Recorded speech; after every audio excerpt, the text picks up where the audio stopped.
आशा करता हूं आप सब बहुत अच्छे होंगे। मेरा नाम है सिद्धांत अग्निहोत्री, स्टडी ग्लोस पे आपका बहुत बहुत स्वागत है। दोस्तों, ऑपरेशन त्राशी 1 शुरू हो गया है कश्मीर में। बात करेंगे, बहुत अच्छे से बात करेंगे। ओके, चाणक्य नीति सेल सिर्फ और सिर्फ आज के लिए है। ये 300 रुपए का कोर्स मिल रहा है, 1000 रुपए का था। आप लोग जो बोलते हैं हम उस हिसाब से चलते हैं, हमारे सितारे आप हैं।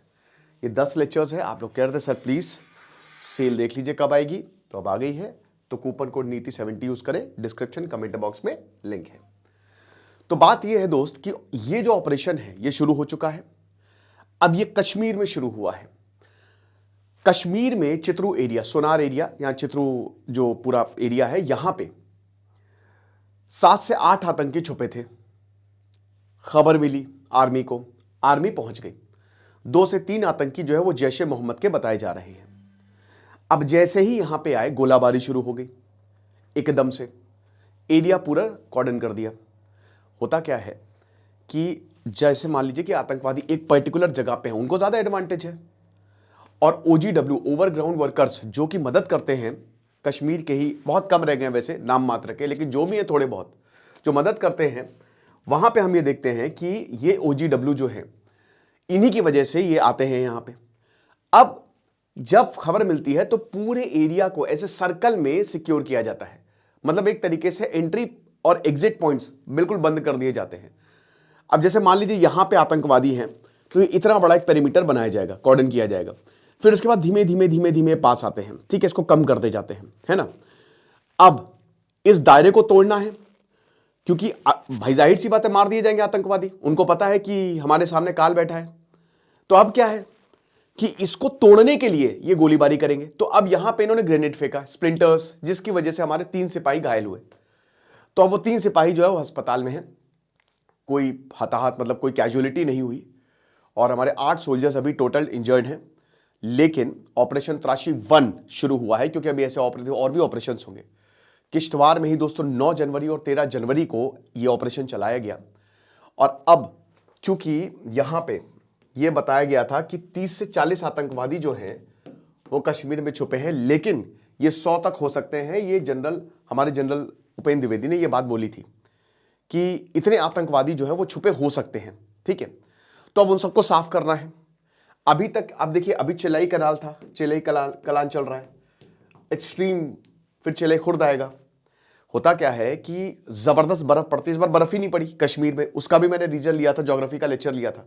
क्यों ऐसा, पोलर वर्टेक्स के कारण, वेस्टर्न डिस्टर्बेंस के कारण, वो सब मैंने बताया था, क्लाइमेट चेंज की वजह से। वो 2 दिन पहले लेक्चर लिया था, उसको जरूर देखिएगा कि इस बार बर्फ क्यों नहीं पड़ी, ठंड बहुत पड़ रही है, ठीक है। तो अब क्या है कि ये वाला जो टाइम पीरियड होता है ना, ये बेस्ट है आतंकवादियों के लिए, वो क्रॉस कर जाते हैं क्योंकि जबरदस्त बर्फ पड़ती है।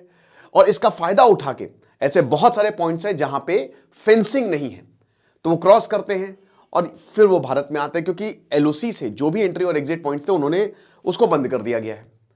तो अभी इतने आतंकवादी बताए जा रहे हैं। अब हो सकता है ये पहले से ही यहां पे क्रॉस कर गए हों, जो भी है, इनको यहां पे मिल तो रहा है सप्लाई, तो कुछ तो मिल ही रही है, तभी वो वहां पे है। तो अब क्या है कि आर्मी एक एक करके सबको साफ करेगी। मैंने आपको बताया था कि 2 चीजें कश्मीर में जो है ना, कश्मीर में काम 1990 से चल रहा है। 1990s में जब आर्मी ने कश्मीर को टेक ओवर किया, शुरुआत में आर्मी ने गलतियां की, लेकिन उसके बाद आर्मी ने दिल जीते हैं कश्मीरियों के, ठीक है।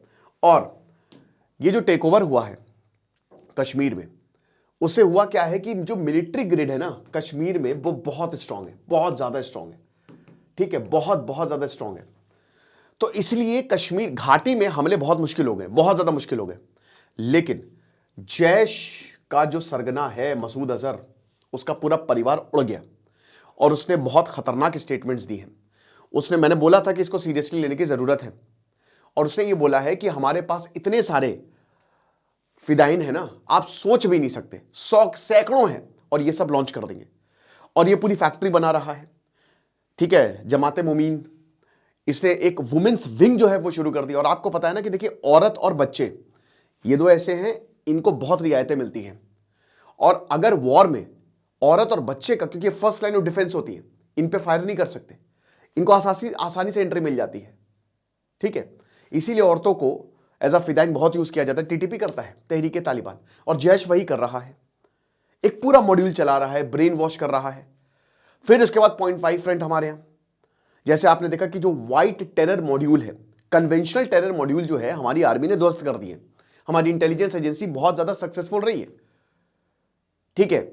लेकिन अभी भी नॉन कन्वेंशनल जो टेरर मॉड्यूल हैं वो चल रहे हैं। अब ऐसे डायरेक्टली मार नहीं सकते, एंट्री एग्जिट पॉइंट बंद है, तो क्या करें? अंडरग्राउंड, ठीक है। देश के अंदर जो भी यहां पे एंटी नेशनल्स है या उनको पकड़ो जो वल्नरेबल है। तीसरा पॉइंट, 4 ड्रोन्स दिखे, हमने देखा हर दिन ड्रोन दिखे, इंडियन आर्मी ने फायरिंग की। एलओसी पे वैसे शिमला एग्रीमेंट सस्पेंडेड है तो एलओसी का कोई मतलब है नहीं, बट फिर भी एक म्यूचुअल अंडरस्टैंडिंग के हिसाब से हमने सीज फायर तो किया है। अभी तक कोई एग्रीमेंट नहीं, खाली फोन पे ही बात हुई है, ठीक है। तो ड्रोन्स दिखे, ये भी खतरनाक है। अब ये किस लिए हुआ? उसके बाद दोस्तों देखिए, ये आतंकवादी जो यहां पे छुपे हुए हैं, हमने देखा कि 2 साल पहले जम्मू को निशाना बनाया गया। चाइना क्या कर रहा है? चाइना एक अपना फ्रंट खोल रहा है, ठीक है, ताकि इंडियन आर्मी जो है यहां से हटके वहां जाए। ये हमने जम्मू में किया था आज से 1.5 साल पहले, शिव कोड़ी पे हमला हो गया। जम्मू में कभी हमला नहीं होता था। मेरा कहने का मतलब ये है कि जहां जहां पॉइंट सिक्योर होते जा रहे हैं, पहलगांव हमले के बाद तो हमने कश्मीर का हर एक पॉइंट सिक्योर कर दिया है, हर एक पॉइंट। और कौन कह रहा है टूरिस्ट नहीं आ रहे? न्यू ईयर पे इतने टूरिस्ट आए कश्मीर पे, रिकॉर्ड तोड़ टूरिस्ट आए। आपको नहीं मुझ पर विश्वास है? आप वंदे भारत चलाई है वैष्णो देवी से कश्मीर के बीच में, 1.5 महीने तक वेटिंग, और ये वेटिंग ऐसा 8-10 नहीं है, 100 वेटिंग है। तो कश्मीर में टूरिज्म वापस आ रहा है, ये हमारे लिए बहुत अच्छी बात है, ठीक है।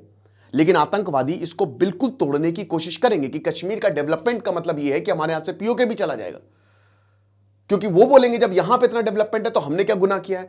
और समय समय पर पिछले 1 से 1.5 सालों में पीओके में भयानक प्रोटेस्ट हुए, भयानक मतलब भयानक प्रोटेस्ट हुए। चाइना को लेकर प्रोटेस्ट हुए, जमीन को लेकर प्रोटेस्ट हुए, बिजली को लेकर प्रोटेस्ट हुए, टैक्स को लेकर प्रोटेस्ट हुए। तो बिल्कुल पाकिस्तान चाहेगा, जैश ए मोहम्मद चाहेगा, लश्कर चाहेगा कि भारत में अनस्टेबिलिटी फैलाई जाए। पहले देखिए, पाकिस्तान में भी ना बहुत सारे पावर सेंटर्स हैं। भारत ने अननोन गनमैन का यूज किया, इन्हीं पावर सेंटर्स को यूटिलाइज किया। तो पाकिस्तान में ये पावर सेंटर्स मिलिट्री के पास है, या तो आईएसआई के पास है, सिविलियन गवर्नमेंट के पास नहीं है, या तो आतंकवादियों के पास है। अब ये जो टेररिस्ट हैं ये आपस में ही लड़ रहे हैं, कंपीट कर रहे हैं। लश्कर का, जैश का जब 2000 में जैश बना, 2000 में, ठीक है, मसूद अजहर तो हिजबुल मुजाहिदीन के लिए काम करता था, और मसूद अजहर एक बहुत बड़ा एसेट था। जब मसूद अजहर ने यहां पकड़ लिया गया था ना, भारत में श्रीनगर में उसको पकड़ लिया गया था, पुर्तगाली पासपोर्ट पे आया था, और यहां पे कार खराब हो गई थी, फिर ऑटो से भागने की कोशिश की, तो मसूद अजहर धर लिया गया था 1993 में। अब जैसे ही उसको पकड़ा, उसने बहुत भागने की कोशिश की, उसको बचाने की कोशिश की गई, तब एक बार उसने सुरंग खोद दी थी, तब वो इतना मोटा था कि वो सुरंग में फिट ही नहीं हो पाया। तो यहां पे आर्मी ने मजाक की, भाई अगली बार बड़ी सुरंग खोदना, पुलिस ने बोला। तो उसने कहा था कि अगली बार मुझे सुरंग खोदने की जरूरत नहीं पड़ेगी, एक एसेट है। तो इतनी ज्यादा दिक्कत है, जैश को, लश्कर को काउंटर करने के लिए बनाया गया था, है ना। और बाकी आतंकवादी जो संगठन है, और जैश ए मोहम्मद जो है, मसूद अजहर, वो सबसे तेजी से आतंकी अगर संगठन कोई बहुत तेजी से ऊपर आ गया है वो जैश ए मोहम्मद है। लेकिन अभी क्या है, अभी सब एक साथ मिलकर काम कर रहा है, क्योंकि उनके एग्जिस्टेंस पर सवाल है। अभी तक भारत, भाई देखिए, जब तक आप चुप हो तब तक चुप हो, तो भारत ने अभी तक कार्रवाई नहीं की थी, तो इसीलिए वो आपस में लड़ रहे थे। लेकिन अब भारत कार्रवाई कर रहा है और इन पावर सेंटर्स को ध्वस्त कर रहा है एक एक करके। अब इसमें स्ट्रैटेजी है, एक तो अननोन गनमैन, ठीक है, उसके कि भाई फॉल्ट लाइंस इस्तेमाल करके निपटा दो सबको। दूसरा जो स्ट्रैटेजी है वो सर्जिकल स्ट्राइक्स, जो कि हमने दिखाई। तीसरा, सीधा ही मार दो, ब्रह्मोस, और ये बहुत खतरनाक है। एक वक्त पे, एक टाइम पे आपका सब खत्म, एक साथ हम आतंकी मारेंगे। और ये मैंने आपको बताया था कि आतंकियों का ना हायरार्कियल स्ट्रक्चर है, इनको खत्म कर रही है हमारी आर्मी, ठीक है। एक बार टॉप लीडरशिप खत्म ना, तो इसको बनने में 7-8 साल। और सिंपल सा कि अगर आपको बहुत ज्यादा नॉलेज है तो आप नहीं चाहोगे कि वो सब में बटे, वो इसलिए क्योंकि फिर भाई मेरी पावर, मेरी सत्ता का क्या होगा, इतना परोपकारी नहीं बनना है। तो ये इंडियन आर्मी यूज कर रही है इन फॉल्ट लाइंस को, पावर सेंटर्स को ध्वस्त कर रही है। लेकिन दोस्तों, ऑपरेशन त्राशीवन याद रखिएगा कि एक बार जो एग्जिस्टिंग अभी जो आतंकवादी है, मुझे लगता है बहुत पहले से ही है, यहां पे अगर इनको खत्म किया तो फिर एंट्री और एग्जिट पॉइंट अगेन बंद होंगे, क्योंकि हमको पता है कि कहां से क्रॉस होते हैं। वहां पे भी इंडियन आर्मी और AI with the help of police एक पूरी भयानक टेक्निकल ग्रिड बनाई जा रही है, जिससे परिंदा भी पर नहीं मार सकेगा।